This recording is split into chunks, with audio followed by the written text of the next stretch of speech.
Everyone, तो आज हम पाथफाइंडर एलएलएम बिल्डअप का क्वेश्चन नंबर 24 सॉल्व करेंगे। तो इस क्वेश्चन में हमसे क्या करा है, top of wedge made of a very light material has two frictionless inclined planes. Very light material थोड़े ध्यान में रखने वाली बात है। अब ब्लॉक ऑफ मास छोटू एम, इसलिए bottom of the inclined planes and other block of mass बड़ा M is held motionless at the top of one of the inclined planes. अब दो इंक्लाइंड प्लेन्स है, ये तो दिख ही रहा है। एक के ऊपर बड़ा एम रखा है और यहाँ पे नीचे छोटा एम रख दिया है, motionless. Find range of values of छोटा m in terms of बड़ा m and the angle of inclination theta so that when upper block is released the lower block starts sliding up the wedge। अब ये क्या हो गया? तो पहले बात तो देख के लगता है कि एक सिंपल एक क्वेश्चन पूछ के रहे, देख लो हमको रेंज ढूंढनी है, मतलब आंसर ऐसा कुछ आएगा, मतलब मैंने आंसर लिख ही दिया यहाँ पे, ऐसा कुछ नहीं, यही आंसर है, पर मतलब रेंज ढूंढनी है, मतलब इसमें मतलब कुछ हमको रिलेशन निकालना है, ग्रेटर दैन लेस दैन ऐसे कुछ में, ठीक है। तो अब ये कैसे हो गया कि ये नीचे जा रहा है तो ऊपर जा रहा है? तो असली में हो क्या रहा है, ऐसा कुछ नहीं हो रहा है, जादू नहीं हो रहा है कि ऐसे नीचे जा रहा है तो उसको धक्का मार रहा है ऑटोमेटिकली हवा से, तो ऐसा कुछ नहीं हो रहा है। यहाँ पे हो क्या रहा है कि basically most of the question जो हमने आज तक करे ना, उसमें यार ये जो वेज होता है ना वो फिक्स्ड होता है, पर इसमें नहीं है फिक्स। तो यहाँ पर है ना, इस वेज के पास भी जब ये नीचे स्लाइड कर रहे होंगे, ये बड़ा एम नीचे स्लाइड कर रहा होगा, तो उसके कारण यहाँ पे एक एक्सेलरेशन लग रहा होगा, ठीक है। मतलब इस वेज के पास, हाँ इन ब्लॉक्स की बात नहीं कर रहा हूँ मैं, इस पूरे वेज के पास एक एक्सेलरेशन ए होगा। तो इधर ही क्यों बोल रहा है, इधर क्यों नहीं बोल रहा? क्वेश्चन ही ऐसा हमको क्वेश्चन बोल रहा है ऐसा कि इधर लोग, क्योंकि कैसे बोल रहे हैं मैं बता रहा हूँ। मेरा क्या बोला है हमको, lower block start sliding up the ways बोला है। अब इसको ऊपर जाना है तो पहले देखो यहाँ ऑब्जर्व करो, यहाँ पे एम जी लग रहा होगा, इसका अगर हम कंपोनेंट लेंगे यहाँ पर एम जी साइन थीटा लग रहा होगा, यहाँ पर एम जी कॉस थीटा लग रहा होगा। अब मुझे ये बताओ कि यार अगर इसको ऊपर ले जाना तो कोई फोर्स है ही नहीं ना हमारे पास, तो अब हम लोग, मैं एक्सेलरेशन इधर लूंगा तो कम से कम मेरे पास एक सूडो फोर्स तो आ जाएगा। सूडो फोर्स का जो ये कंपोनेंट होगा एम ए कॉस थीटा, वो उसको ऊपर कम से कम ले जाए, मतलब वो उसको ऊपर जाने का काम कर लेगा ना आराम से। अगर मैं एक्सेलरेशन इधर मान लेता तो फिर तो सूडो फोर्स इधर लग जाता, तो उल्टा और उसको दिक्कत होती ऊपर जाने में। फिर हम वो नहीं करते, हम उसको दिक्कत नहीं देंगे, हम उसको बोलेंगे ऊपर जा, ठीक है। तो ऊपर में एक्सेलरेशन ले ही नहीं सकता, हवा में तो कैसे उड़ जाएगा, तो वो अलग बात है। तो ये पहला रीजन तो पता चल गया कि यहाँ पे क्वेश्चन में चल क्या रहा है, ठीक है। आई होप तुमको पता चल गया। दूसरी इंपॉर्टेंट बात है कि वेरी लाइट मटेरियल बोला है, ठीक है, वेरी लाइट दिस मास। ये जो ब्लॉक है ये वेरी लाइट है, इसका मतलब इस चीज का जो मास है ना, इसको हम जीरो ही मान लेंगे। ये मैंने पहले ही बात कर रखी है कि हम लोग मोस्ट केसेस में जीरो ही मान लेते हैं, ठीक है। ऐसी मासलेस चीजों के ऊपर from F is equal to M A we can say that F is going to be zero, the mass zero, ठीक है। ये पहले भी एस्टैब्लिश कर चुका हूँ मैं, F net on any massless thing should be zero. Massless क्यों बोल रहा हूँ, क्योंकि क्वेश्चन में वेरी लाइट लिखा है, हमने मान लिया मास जीरो, तो ये अपन पहले भी एस्टैब्लिश कर चुके हैं, ये तो सिंपल सी बात है, ठीक है। तो अब मैं इसका कैसे यूज़ करूँगा, क्योंकि इसके लिए हम जो रिलेशन हमको चाहिए एम और एम के बीच में, उसके लिए मेरे को है ना सिर्फ यही इन्फॉर्मेशन काम नहीं कर जाएगी कि जो एम ए कॉस थीटा यहाँ पे लग रहा है वो हमसे हमारे एम जी साइन थीटा से बड़ा होना चाहिए, बड़ा तो होना ही चाहिए ना। ये तो फिर ऑटोमेटिकली पता चल गया होगा तुमको कि यार ऊपर स्लाइड करना है तो M A cos theta M G sine theta बड़ा होना चाहिए, पर यार एक रिलेशन मेरी हेल्प नहीं करेगा, मुझे एक और चीज़ लिखनी पड़ेगी।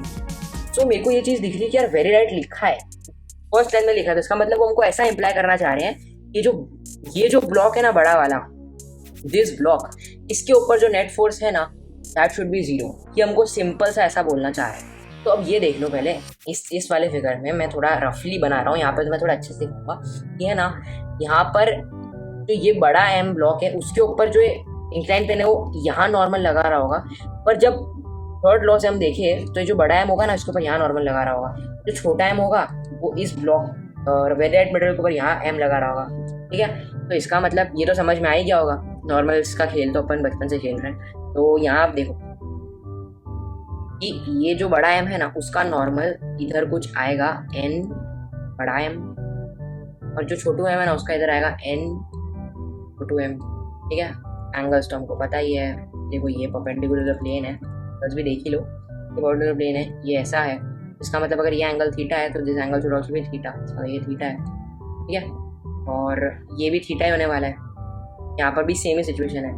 तो यहाँ पर जो along the Y axis component है ना वो हमारा हो जाएगा एन एम छोटू M cos theta plus N बड़ा एम कॉस थीटा, ठीक है।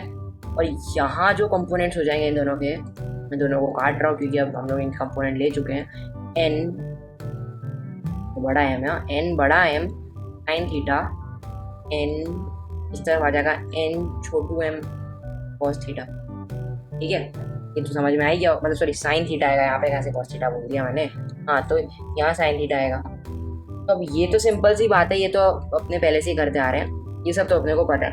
मतलब यहाँ पर मैं इसका यूज़ कैसे करूँ, एक और फोर्स हमको दिख रहा है यहाँ पे, एक नॉर्मल जो ग्राउंड लगा रहा होगा। ठीक है, तो हमको इतने सारे फोर्सेस दिख रहे हैं, तो हमारा मेन एम क्या है, इसके ऊपर नेट फोर्स 0 करना है। तो अब जो ये जो है ना, जो नीचे की तरफ है वाई एक्सिस वाले फोर्सेस, उनको तो भाई हमारा नॉर्मल फ्रॉम द ग्राउंड ही बैलेंस कर लेगा। तो this normal from the ground is going to be equal to N छोटा M cos theta plus N बड़ा एम कॉस थीटा। ठीक है, बड़ा एम छोटा एम डिफ्रेंशिएट कर लेना है तो ठीक ही रहेगा, हमारा डिफ्रेंशिएशन नहीं है। अब ये देखो, ये हमारा नॉर्मल फ्रॉम द ग्राउंड है, इसको बैलेंस कर लेगा, इससे हमको कुछ लेना देना नहीं है। हमारा मेन पॉइंट ऑफ इंटरेस्ट ये है कि यार ये देखो वाई एक्स एक्सिस में भी तो नेट फोर्स 0 होना चाहिए। इसका मतलब जो एन छोटू एम साइन थीटा है ना, that should be equal to N बड़ा एम साइन थीटा। ये तो सिंपल सा गया, इसका मतलब जो दोनों के नॉर्मल्स है ना वो इक्वल है। This is one more important इसलिए क्योंकि एक चीज़ तो ये भी है कि ए कॉस थीटा जी साइन थीटा से बड़ा होना चाहिए। तो ये हमारी एक चीज़ है जिसको अपन यूज़ करेंगे आगे जाकर। तो अब ठीक है, तो ये मेन जो दो कॉन्सेप्ट्स हैं इस क्वेश्चन के वो मैंने बात कर लिया, उसके बाद तो मैथ्स ही कर रहे हैं सिंपल सा। अब मैथ्स कैसे करना है वो अपन देख ले रहे हैं। तो जस्ट लेट मी, ठीक है, यहाँ पे कुछ मोशन नहीं है इसलिए हम ऐसा बोल सकते हैं कि जो एन छोटू एम है ना वो हमारा बड़ा किसके बराबर होने वाला है, M G cos theta plus M A sine theta के बराबर होने वाला है। ठीक है, so I can let's call this our equation 1 2। अभी ये 2 तो ये 1 अपने अभी बनाने वाले, ये थोड़ा अजीब ऑर्डर हो गया बट ठीक है।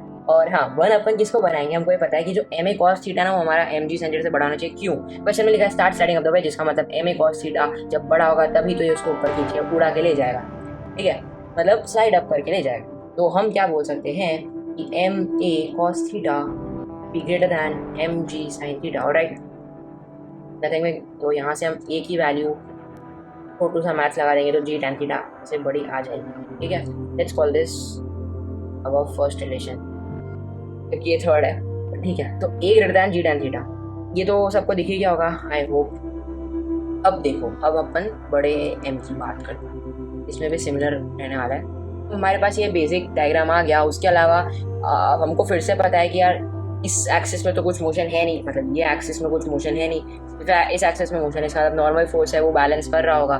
तब यहाँ पर एक हमारा एन ऑफ बड़ा एम लग रहा होगा जो इस एक्सिस में मोशन अलाउ नहीं कर रहा है। ठीक है, तो बेसिकली हमारा एफ बी डी तो यहाँ कहानी खत्म। अब हम लोग को खाली यही देखना है कि यहाँ पे कैसे हम रिलेशन बनाएंगे। तो देखो, फर्स्ट थिंग्स फर्स्ट, मेरे को इससे कुछ लेना देना नहीं है, मैं इसको लिखूंगा भी नहीं यहाँ पे, मैं खाली तुमको बताने के लिए लिखा रहा हूँ। इससे मेरे को कुछ लेना देना है, मेरे को यहाँ से सिर्फ नॉर्मल की इक्वेशन लिखनी है। तो M A sine theta plus normal due to बड़ा एम नहीं, जो बड़ा एम पे लग रहा है नॉर्मल, और एम जी कॉस थीटा ये बराबर होना चाहिए। ठीक है, उसके अलावा हम एन एम को क्या बोल सकते हैं, M G cos theta minus M A sine theta, ये हमारा फोर्थ रिलेशन। ठीक है, अब हमने सेकंड रिलेशन में एस्टैब्लिश कर दिया था कि एन एम जो है वो एन बड़े एम के बराबर है, बराबर कर देते हैं। अब मैंने ये तुमको रियलाइज तो हो ही गया होगा कि मैं नॉर्मल से इक्वेट क्यों कर रहा हूँ, क्योंकि देखो मैंने पहले बताया था कि हमको जो एक रिलेशन है ना, जो ये ए ग्रेटर दैन जी टैन थीटा, इससे हमारा कुछ उखड़ नहीं जाएगा। हमको एक और इक्वेशन लिखना ही पड़ेगा जिसमें बड़ा एम छोटा एम आएगा, तभी तो हम जो मैंने आंसर यहाँ पे लिखा हुआ है, मैंने आंसर लिख भी दिया है, ये हमारा ऐसा कुछ रिलेशन आएगा तभी। ठीक है, तो हम सेकेंड रिलेशन का उपयोग करके थर्ड और फोर्थ को बराबर कर देते हैं। ठीक है, तो we will get M G cos theta and this is going to be equal to, sorry M G cos theta, इसमें एम ए साइन थीटा भी है, छोटा एम है और बड़े M G cos theta minus बड़े एम ए साइन थीटा के बराबर होगा ये। राइट, यहाँ तो मैंने ऐसा कुछ बड़ा खेल नहीं खेल दिया। अब मेरे को क्या चाहिए, मेरे को एक्सेलरेशन चाहिए, तभी तो मैं उस एक्सेलरेशन को फर्स्ट रिलेशन के हिसाब से ग्रेटर दैन जी टैन थीटा कर दूंगा। तो इसको आइसोलेट कर देते हैं। ठीक है, तो एम ए बड़ा M A sine theta plus छोटू M A sine theta is going to be equal to बड़ा M G cos theta minus छोटू एम जी कॉस थीटा। इधर से मैं ए साइन थीटा कॉमन ले लेता हूँ, बड़ा एम प्लस छोटू एम, यहाँ से मैं जी कॉस थीटा कॉमन ले लेता हूँ, बड़ा एम माइनस छोटू एम, यहाँ से हमको ए की वैल्यू क्या मिल जाएगी, E cot theta M minus M, बड़ा एम माइनस छोटा एम, बड़ा एम प्लस छोटा एम। ठीक है, बेसिक मैथ्स कोई बड़ी बात नहीं है। साइन थीटा लेकर गया तो cos theta upon sine theta तो कॉट थीटा होता है, तो सबको ही पता है। ठीक है, ये हमको एक अच्छी खासी चीज़ मिल गई। अब मैं सिंपल सा इसकी वैल्यू उठाकर if I put in this first relation that we got right here, this will give me nothing more but e cot theta should be greater than, और e cot theta नहीं, m minus m 1m plus m भी तो आएगा, and this should be greater than e tan theta। ठीक है, अब यहाँ से हम जी को उड़ा देते हैं, उड़ा सकते हैं क्योंकि देखो जी हमको पता है कि कांस्टेंट ही है, तो हम लोग इनइक्वालिटी में कुछ चेंज नहीं आने वाला। मैंने सिर्फ सिंपल सा उड़ा ही दिया। अब देखो यहाँ मैं cot थीटा को उधर भेज देता हूँ, तो m माइनस छोटू m अपॉन m प्लस बड़ा m, this is going to be greater than cot theta को अगर मैं उधर लेकर जाऊंगा तो ये tan स्क्वायर थीटा बन जाएगा कि नहीं, tan स्क्वायर थीटा बन जाएगा कि नहीं, बन ही जाएगा ना यार, तो पता ही है ना। तो ये तो कैसे बन गया, क्योंकि cot theta 1 upon tan theta होता है, उसको उधर लेकर जाऊंगा तो tan स्क्वायर थीटा बन जाएगा। ठीक है, ये सबको पता चल गया। अब यहाँ से थोड़ा सा मैथ्स बढ़ जाने वाला है। अब मैं ना पहले तुमको एक प्री रिक्विजिट चीज़ बता देता हूँ कि मैथ्स में ऐसा होता है एक रूल कि A upon B is equal to C upon D होता है। तो A plus B upon A minus B is going to be equal to C plus D upon C minus D. Mostly सबको पता ही होगा ये। तो हम बोलते हैं componendo and dividendo, componendo and dividendo. वो स्पेलिंग सही लिखी हो, मेरी हैंडराइटिंग तो ऐसे घटी है, इट डजंट मैटर। अब देखो ये अब तुम बोलोगे कैसे आया, पर ये तो सिंपल सा मैथ्स है। देखो A upon B plus 1 is equal to C upon D plus 1 होने वाला है। मतलब जो A plus B upon D है वो C plus D upon D के बराबर होगा। और एक और चीज़ हम बोल सकते हैं कि A plus B minus 1 is going to be equal to C plus D minus 1। This implies that A minus B upon B is going to be equal to E minus D upon D. इन दोनों equations को simple सा divide कर लो तो हमको मिल जाएगा A plus B on A minus B equal to C plus D on C minus D. Component dividend rule ये तो सबको पता ही होगा, मतलब पर मैंने फिर भी सिंपल सा शॉर्ट में बता दिया। ठीक है, कंपोनेंट डिविडेंड हमको पता चल गया। अब देखो, अब मैं क्या करता हूँ, अब थोड़ा मैथ्स लगाते हैं अच्छा खासा। एक और चीज़ है वो मैं आपको बाद में बताऊँगा। ये देखो m minus M upon m plus m is greater than tan square theta. ठीक है, ये तो पता ही है। अब मैं ना यहाँ पे एक चीज़ करना चाहूँगा कि मैं ना tan स्क्वायर थीटा को ऐसे लिख देता हूँ, m plus m upon m minus m will be less then 1 upon tan square theta. मतलब ये मैंने कंपोनेंट डिविडेंड लगाने के लिए लिखा है, क्योंकि मैं ऐसा चाहता हूँ कि ये 1 minus 1 plus tan square theta हो जाए। अब आपको क्लिक हो ही गया होगा कि मैं क्या करने वाला हूँ, कौन सी ट्रिग्नोमेट्री आइडेंटिटी लगेगी। नहीं पता चला तो मैं आपको बता देता हूँ एक बार। तो अब देखो यहाँ मैं कंपोनेंट और डिविडेंड लगाऊंगा। ये एक सेकंड, ये पता चला ना मैंने ये साइन को रिवर्स क्यों कर दिया, क्योंकि सारी चीज़ें पॉजिटिव ही है। उससे हम जब रेसिप्रोकेट करेंगे तो मैं उसको उधर लेकर जाऊँगा, इसको उधर लेकर जाऊँगा, tan स्क्वायर थीटा पॉजिटिव होगा, राइट? ये तो पता है ना, मैं ऐसा लिख सकता हूँ। अब मैं क्या करता हूँ, अब मैं कंपोनेंट और डिविडेंड लगाता हूँ m plus m plus m minus m। मैं नहीं पहले माइनस करना चाहूँगा इस बार। ये देखो एक और चीज़, जैसे मैंने यहाँ ये a plus B upon a minus B is equal to C plus D upon C minus लिखा ना, I can also write this as well.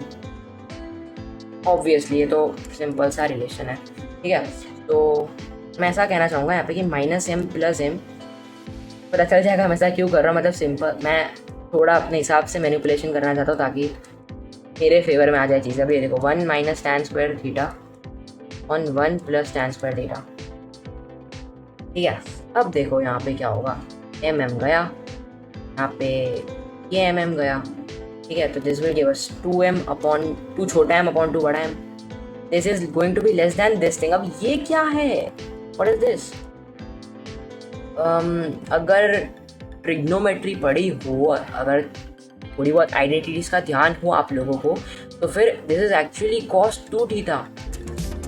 cos 2 theta is equal to what, 1 minus tan square theta upon 1 plus tan square theta. ये trigonometric identity है। ठीक है, तो ये इसका हम यहाँ पे यूज़ करने वाले हैं। And from this we can say that कि ये जो चीज़ है ना वो कॉस टू थीटा के बराबर है, right. And so we can cancel these twos here. This will give us m less than बड़ा m cos 2. ये हमारी रिलेशन है, ये हमारा m का ऐसा वैल्यू है जिसका जब हम उपयोग करेंगे, आंसर भी चेक कर ही सकते हैं, यही आएगा. तो जब हम इस वैल्यू का उपयोग करेंगे, मतलब बड़े m cos 2 से जब इसकी छोटी होगी ना, तब जब ये नीचे साइड करेगा तो ऊपर उड़ने लग जाएगा. ठीक है. आई होप तुम सब लोगों को समझ आ गया वो क्वेश्चन. मतलब ऐसे इसमें मैथ्स ज़्यादा था, मैं तो यही कहना चाहूँगा, क्योंकि देखो हमने कितना मैथ्स लगाया यहाँ पे. मतलब पहली चीज़ तो एक m 0 था, f net 0 है, फिर मतलब equating and you get the list कि भाई हमको ग्रेटर दैन जी टैन थीटा, उसके बाद कंपोनेंट डिविडेंड हो कॉस थीटा. मतलब मैथ्स ही था मोस्टली, पर एक यहाँ पे ओवरऑल अच्छा क्वेश्चन था, क्योंकि हम देखो यहाँ पे एक कॉन्सेप्ट में भी लगा लिया कि भाई वेरी लाइट ब्लॉक है, मास 0 है, इसके अलावा कैसे ऊपर जा रहा है pseudo board. So this is a good package. तो फिर ये अच्छा था क्वेश्चन. तो thanks for watching. I hope तुम सब लोगों को समझ आ गया हो. If you have got any doubts, so you can tell me in the comment section. Alright then, thanks for watching.